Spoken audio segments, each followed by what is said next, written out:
మన రక్షకుడైన మన ప్రభు అయిన యేసుక్రీస్తు నామంలో మీ అందరికీ కూడా హృదయకాల శుభములు తెలియజేస్తా ఉన్నాను. దేవుని మా కృపను బట్టి మరొక దినము చూసే ధన్యత దేవుడు తన కృప చేత మనకు అనుగ్రహించి మనల్ని సజీవులకలు పెట్టిన దేవాది దేవుడైన మన ప్రభు అయిన యేసుక్రీస్తుకు కృతజ్ఞతాస్తుతులు చెల్లిస్తా ఉన్నాను. ప్రియ దేవుని సంగమా, దేవుని ప్రజలరా, ప్రతి హృదయ కాలము మనం చూడగలుగుతున్నామంటే దేవుని ఉచితమైన కృప చేత దేవుడు మనల్ని జ్ఞాపకము చేసుకుంటున్నాడు అనే సత్యాన్ని జ్ఞాపకము చేసుకొని దేవునికి కృతజ్ఞతాస్తుతులు చెల్లించి దేవునిని మహిమపరిచి దేవుని ఘనపరిచి మన హృదయపూర్వకంగా దేవునికి కృతజ్ఞతాస్తుతులు చెల్లించట ఎంతో మంచిది అనే సత్యాన్ని జ్ఞాపకం చేసుకోవాలి. హృదయ కాలపు దేవుని యొక్క వాక్యము ధ్యానించే కంటే ముందు మన జీవితాలు ఎలా ఉన్నాయి మనల్ని మనం ఒకసారి పరిశోధించుకుందాము. దేవుని చిత్తంలో జీవిస్తున్నామా, లోకానుసారంగా జీవిస్తున్నామా, ఒకసారి మనల్ని మనం పరిశోధించుకొని వాక్యంలోకి వెళ్దాము. ఎందుకంటే మన జీవితాలు దేవుని సన్నిధి నుంచి ఎంతో దూరంగా మనుషులు ఈ హృదయకాలం ఈ మాటలు వింటుండగా ఎంతోమంది దేవుని సన్నిధి నుంచి దూరంగా వెళ్ళిపోతూ లోకానుసారంగా జీవిస్తూ పాపంలోనే బ్రతుకుతూ పాపంలోనే చనిపోతూ నిత్య నరకానికి వెళ్ళిపోతూ ఉన్నారు. ప్రియ దేవుని సంగమా, దేవుని ప్రజల దేవుడే తెలియజేస్తూ ఉన్నాడు. ప్రజలందరూ పాపం చేస్తే నా మాట వినకుండా నేను ఎన్ని గొప్ప కార్యాలు వారి జీవితంలో జరిగించినా కానీ మర్చిపోతూ వారు తిరిగి లోకానుసరంగా జీవిస్తున్నారనే మాట హృదయకాలము వాక్యము ద్వారా దేవుడు మనందరి జీవితాలు మరొకసారి జ్ఞాపకము చేస్తున్నాడనే సత్యాన్ని జ్ఞాపకము చేసుకోవాలని ప్రభు పేరట తెలియజేస్తా ఉన్నాను. అనౌన్స్మెంట్ ఆఫ్ జడ్జ్మెంట్, ప్రకటించబడిన తీర్పు. అనౌన్స్మెంట్ ఆఫ్ జడ్జ్మెంట్ అనే అంశం ఈ హృదయకాలపు ధ్యానించబోతా ఉన్నాము. యెషయా గ్రంథము 1వ అధ్యాయము 1వ వచనం నుంచి 7వ వచనం వరకు వాక్య భాగాన్ని హృదయకాలము ధ్యానించబోతా ఉన్నాము. వాక్యాన్ని జాగ్రత్తగా విని దేవుడు చేస్తున్న హెచ్చరికలు గమనించి ఒకవేళ నువ్వు ఇంకా పాపంలోనే దేవుని సన్నిధి నుంచి దూరంగా తొలగిపోయినట్టయితే హృదయకాలము దేవుడి నీతోనే వాక్యము ద్వారా మాట్లాడుతూ ఉంటాడని సత్యాన్ని జ్ఞాపకం చేసుకున్నాడు. ఎందుకంటే మన హృదయాలు దేవుని వైపు ఉండకుండా మన సొంత కార్యాలపై మన లోకాశల వైపు వెళుతున్నావేమో. హృదయకాలము ఒకసారి వాక్యాన్ని విని ఒకవేళ నీలో అలాంటి పాపంలో నువ్వు జీవిస్తున్నట్టయితే ఇది మంచి సమయము, అనుకూల సమయము. తిరిగి దేవుని సన్నిధికి రావడానికి దేవునికి ఒక అవకాశం ఇస్తున్నాడనే సత్యాన్ని జ్ఞాపకం చేసుకోవాలని ప్రభు పేరిట తెలియజేస్తూ ఉన్నాను. ఆమోజు కుమారుడైన యెషయాకు కలిగిన దర్శనం ఇదే. ఆమోజు కుమారుడైన యెషయాకు కలిగిన దర్శనం ఇదే. యెషయా గ్రంథము 1వ అధ్యాయంలోనే దేవాది దేవుడు కొన్ని హెచ్చరిక మాటలు ఇక్కడ తెలియజేస్తూ ఉన్నాడు. ప్రియ దేవుని సంగమా, దేవుని ప్రజలరా, దేవుడు తెలియజేసిన మాటను గమనించినట్టయితే ప్రజలందరూ కూడా దేవుని సన్నిధి నుంచి దూరం అవుతున్నారు అనే మాట ఇక్కడ జ్ఞాపకం చేస్తా ఉన్నారు. నిజమే, పై మటుకు క్రైస్తవులుగా పిలువబడుతున్నాము. పుట్టిన మొదలుకొని క్రైస్తవులుగా చెప్పుకుంటున్న మనం ఎలా జీవిస్తున్నామో ఒకసారి మన హృదయాన్ని ఒకసారి పరిశోధించుకోవాలి. ప్రతి ఒక్క మానవుని యొక్క హృదయంలో తన చేస్తున్న తప్పును, చేస్తున్న పాపము ఎప్పుడు కూడా ప్రశ్నిస్తూనే ఉంటుంది. లోకానికి తెలియకపోవచ్చు, నీ బంధుమిత్రులకు తెలియకపోవచ్చు, నీ రక్త సంబంధులకు తెలియకపోవచ్చు, నీ సొంత వారికి తెలియకపోవచ్చు. కానీ చూచుచున్న దేవునికి నీకు మధ్యలో నువ్వు చేస్తున్నది తప్పు, పాపము అన్నది నిన్ను ప్రశ్నిస్తూనే ఉంటుంది. ఎందుకంటే పాపము అన్నది ఎప్పుడు కూడా మనల్ని ప్రశ్నిస్తుంది అనే సత్యాన్ని జ్ఞాపకం చేసుకోవాలని ప్రభు పేరిట తెలియజేస్తూ ఉన్నాను. అందుకే అంటాడు కదా, 51వ దావీదు కీర్తనలో అంటాడు, పాపం అన్నది నా ముందు నాకు కనబడుతున్నది అనే మాట జ్ఞాపకం చేస్తాడు. నిజమే ప్రియ దేవుని సంగమా, దేవుని ప్రజలరా, ఎవరి పాపము వారికి భారంగా ఉంటుంది. వారిలో ఆ పాపం ఉన్నప్పుడు నెమ్మది ఉండదు. ఆ పాపం ఉన్నప్పుడు ఆ తల మీదంతా ఏదో భారంగా ఉంటుంది. ఎందుకంటే తన జీవితము తనకు తెలుసు, తను ఎక్కడ తప్పు చేస్తున్నాడో తెలుసు, ఎక్కడ పాపం చేస్తున్నాడో తెలుసు, ఎలా పాపంలో బ్రతుకుతున్నాడో తెలుసు. కాబట్టి అతనికి నిత్యము అది భారంగా ఉంటుందనే సత్యాన్ని జ్ఞాపకం చేసుకోవాలని ప్రభు పేరిట తెలియజేస్తాను. 2వ వచనంలో యెహోవా మాట్లాడుచున్నాడు. ఈ హృదయకాలము దేవుడు మన అందరితో మాట్లాడుతున్నాడు వాక్యము ద్వారా. ఏమంటున్నాడంటే, యెహోవా మాట్లాడుచున్నాడు, ఆకాశమా ఆలకించుము, భూమి చెవియొగ్గుము, నేను నా పిల్లలను పెంచి గొప్పవారిగా చేసి తిని వారు నా మీద తిరగబడి ఉన్నారు. దేవుడు మాట్లాడుతున్న మాట. ప్రియ దేవుని సంగమా, దేవుని ప్రజలరా, ఆకాశమా ఆలకించుము. భూమి చెవియొగ్గుము. నేను నా పిల్లలను పెంచి గొప్పవారుగా చేసి తిని వారు నా మీద తిరగబడుచున్నారు. ఈరోజు ఎంతోమంది దేవుని ఆశీర్వాదాలు పొందుకొని దేవుడు ఉన్నత స్థానంలో వారిని దీవించి ఆశీర్వదించి మంచి ఉద్యోగము దేవుడు అనుగ్రహించి వారి రాకపోకలంతా కూడా దేవుడు కాపాడుతూ దేవుడు దీవిస్తుండగా ఎంతోమంది దేవుని ఆశీర్వాదాలు పొందుకొని దేవుని యొక్క గొప్ప ఆశీర్వాదాలు పొందుకున్న తర్వాత వెనుకకు తిరిగి చూస్తూ లోకాశల వైపు వెళ్తూ ఉన్నారు. హృదయ కలము దేవుడు వాక్యము ద్వారా మాట్లాడుతూ ఉన్నాడు. ఎద్దు తన కామాందు నెరుగును, గాడిద తన సొంత దొడ్డిని తెలుసుకును. ఇజ్రాయేలుకు తెలివి లేదు, నా జనులు వేచింపరు. ప్రియ దేవుడి సంగమా, దేవుని ప్రజలరా, ఒక ఎద్దు కానీ ఒక గాడిద కానీ అది ఉదయకాలము బయటికి తీసుకొచ్చిన తర్వాత అది మేత వేసుకున్న తర్వాత అది సాయంకాలము తిరిగి తన గృహాలకు వెళుతుంది. కానీ ఇజ్రాయేలుకు తెలియలేదు. వారు ఎప్పుడు కూడా నా సన్నిధి నుంచి వారు తొలగిపోయి తిరిగి రాకుండా ఎంతోమంది ఈరోజు వారి జీవితాలలో శరీరాశపై, నేత్రాశపై, జీవపు డంబంలపై వాటి వైపు చూస్తూ లోకాశల వైపు జీవిస్తూ దేవుని సన్నిధి నుంచి తొలగిపోయిన వారు ఎంతోమంది ప్రజలు ఉన్నారు. అందులో మనం కూడా ఉండవచ్చు. ఎందుకంటే మనం పైకి భక్తిగా నటిస్తాము, దేవుని యందు భయభక్తులలో జీవితం నటిస్తాము. కానీ మన ఆత్మీయ జీవితంలో ఎప్పుడు కూడా దేవుని సన్నిధి నుంచి పై మట్టుకు మాత్రము, నోటి మాటల మట్టుకు మాత్రమే భక్తి, ప్రేమ ఇవన్నీ కూడా నటిస్తాము. కానీ మన హృదయానుసారంగా చూస్తే మనం ఎంతో పాపంలో జీవిస్తున్నాము అనే సత్యాన్ని జ్ఞాపకం చేసుకోవాలని ప్రభు పేరట తెలియజేస్తా ఉన్నాను. ఈ పాపిష్టి జనము యేసయ్య చెప్తున్న మాటలు గమనించినట్టయితే, పాపిష్టి దుష్టభరితమైన ప్రజలారా, దుష్టాత్వంను చేరువైన పిల్లలారా, మీకు శ్రమ. వారు యెహోవాను విసరించి ఉన్నారు, ఇజ్రాయేలు యొక్క పరిశుద్ధ దేవునిని దూషించి ఉన్నారు, ఆయనను విడిచి తొలగిపోయి ఉన్నారు. యేసయ్యను విడిచి తొలగిపోయిన వారు ఉన్నారు. ప్రియ దేవుని సంగమా, దేవుని ప్రజలారా, ఈ హెచ్చరికలన్నీ కూడా హృదయ కలము దేవుడు మాట్లాడుతూ ఉన్నాడు. వాక్యము ద్వారా హృదయ కాలము దేవుడు మనతో మాట్లాడుతూ ఉన్నాడు అనే సత్యాన్ని జ్ఞాపకం చేసుకోవాలి. పాపిష్టి జనమా, దుష్టభరితమైన ప్రజలారా, దుష్ట సంతానమా, చెరిపోయిన పిల్లలారా, మీకు శ్రమ. వారు యెహోవాను విస్తరించి ఉన్నారు, ఇజ్రాయేలు ఒక పరిశుద్ధ దేవునిని దూషించుతురు, ఆయనను విడిచి తొలగిపోయి ఉన్నారు. హృదయ కలబెత్తు 10 ప్రజలు పాపంలోనే బ్రతుకుతూ, పాపంలోనే జీవిస్తూ, చివరికి పాపంలోనే మరణిస్తూ నిత్య నరకానికి పోవడము ఎంతోమందిని చూస్తూ ఉన్నాము. ఒక మనిషి యొక్క జీవితము పుట్టినప్పుడు ఏమీ తెలియదు. ఎవరైతే తల్లి గర్భంలో నుంచి మనం అందరం ఏ రీతి అయితే జన్మించామో ఆ సమయంలో మనకు ఏమీ తెలియదు అనే సత్యాన్ని జ్ఞాపకం చేసుకోవాలి. 21st డే కానీ, పేరు పెట్టడం కానీ, ఆ సమయంలో చిన్న బిడ్డలకు ఏమీ తెలియదు, తల్లిదండ్రులు చేస్తారు. ఒక యవనస్తుడు పెద్దగైన తర్వాత, దేవుని సన్నిధిలో రక్షణ పొందుకున్న తర్వాత తన జీవితం అనేది మొదలవుతుంది.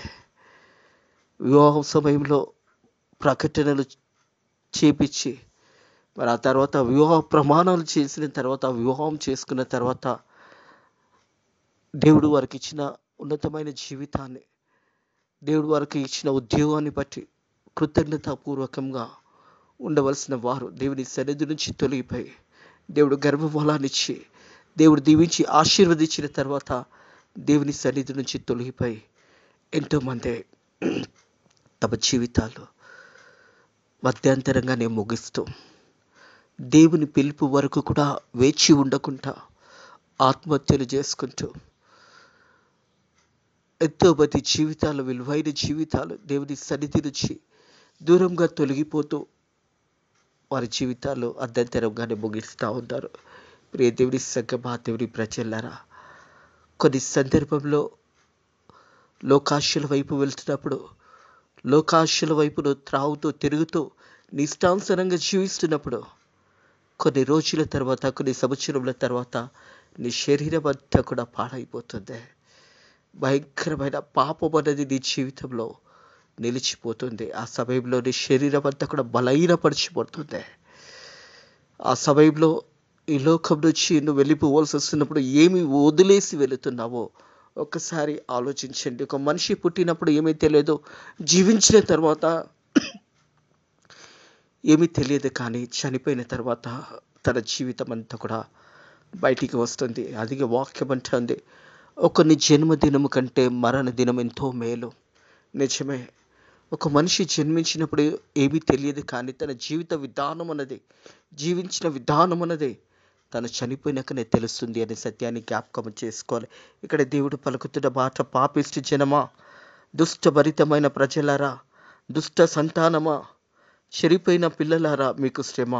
వారు యెహోవా సన్నిధిని విసరించి విసర్జించి ఉన్నారు. ఇజ్రాయేలు ఒక పరిశుద్ధ దేవుని దూషించారు, ఆయనను విడిచి తొలగిపోయినారు.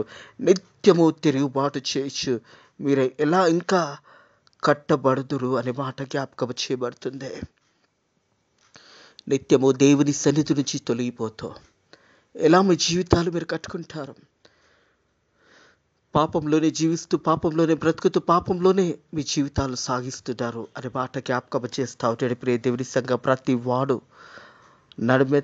నడువెత్తి వ్యాధి కలిగి ఉన్నాడు. ప్రతి వాని గుండె బలహీనమైనో, ప్రతి వాని గుండె బలహీనమైపోయింది. ఎందుకంటే దేవుని మార్గం నుంచి తొలగిపోయి, దేవుని సన్నిధి నుంచి తొలగిపోయి, ఇష్టానుసారంగా జీవిస్తూ లోకాశల వైపు జీవిస్తున్న వారి జీవితాలు ఎలా ఉన్నాయని దేవుడు జ్ఞాపకం చేస్తూ ఉన్నాడు. నిత్యము తిరుగుబాటు చేయొచ్చు, మీరు ఎలా ఇంకా కట్టబడుదురు. ప్రతి వాడు నడుమెత్తి వ్యాధి కలిగి ఉన్నాడు, ప్రతి వాని గుండె బలహీనమైపోయింది.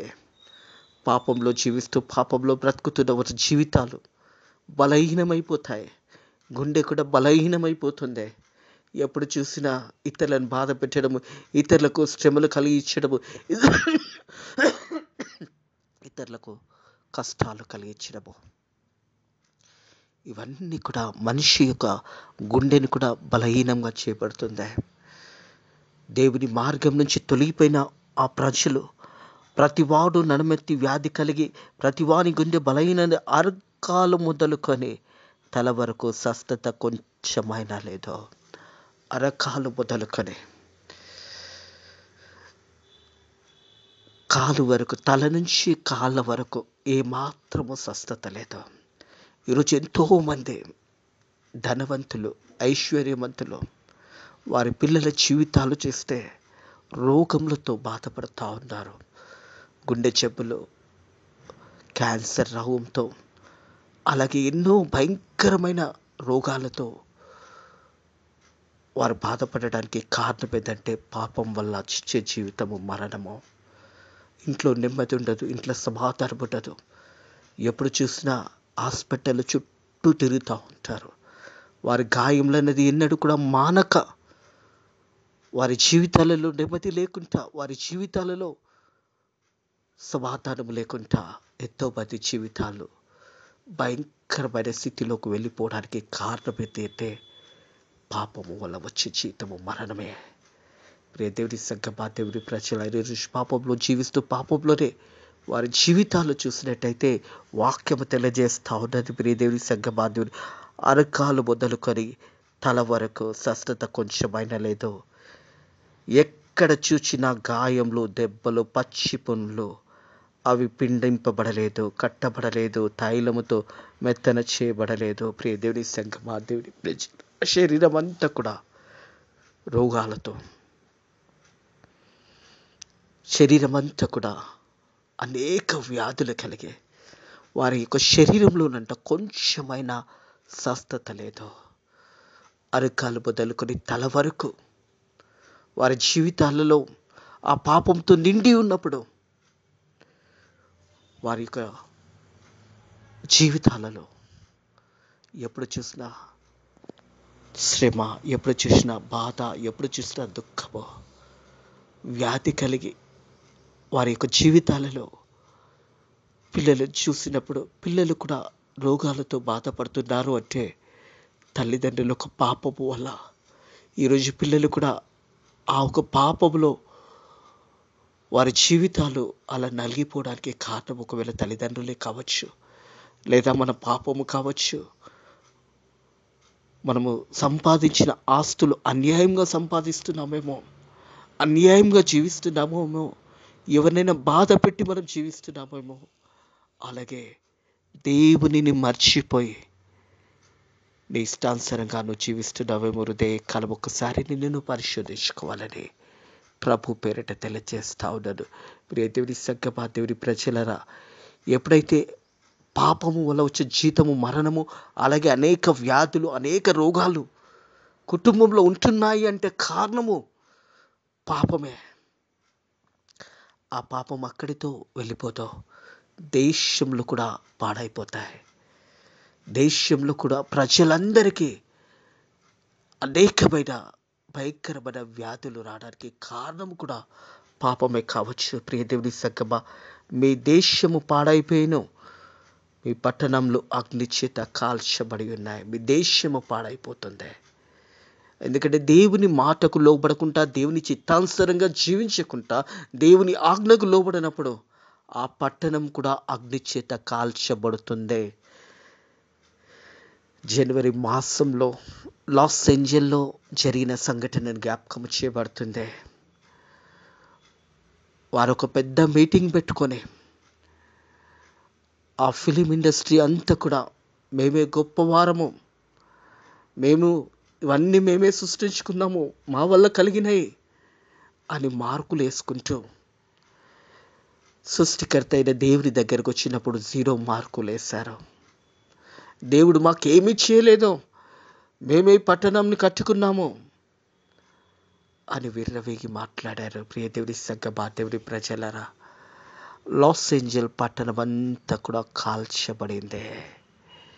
కారణము దేవునిని మర్చిపోయి, దేవుడు చేసిన కార్యాలను మర్చిపోయి, మేమే సమస్తము చేయగలిగినాము అని హాలీవుడ్ ఫిలిమ్స్ స్టార్స్, హాలీవుడ్ ఫిలిమ్స్ని, డిస్నీ ల్యాండ్ని మేమే నిర్మించుకున్నాము అని వారు మార్కులు వేసుకొని దేవునిని అవమానపరిచారు.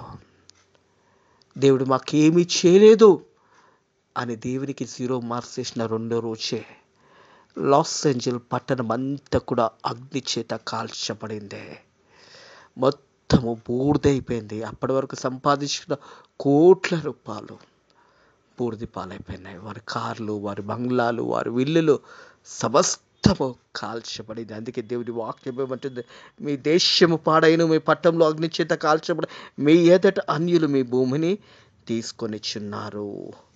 మీ ఎదుట అన్యులు మీ భూములు, అన్యులు వారు మీ అన్ని కూడా దోచుకుంటారు ఒక దినము.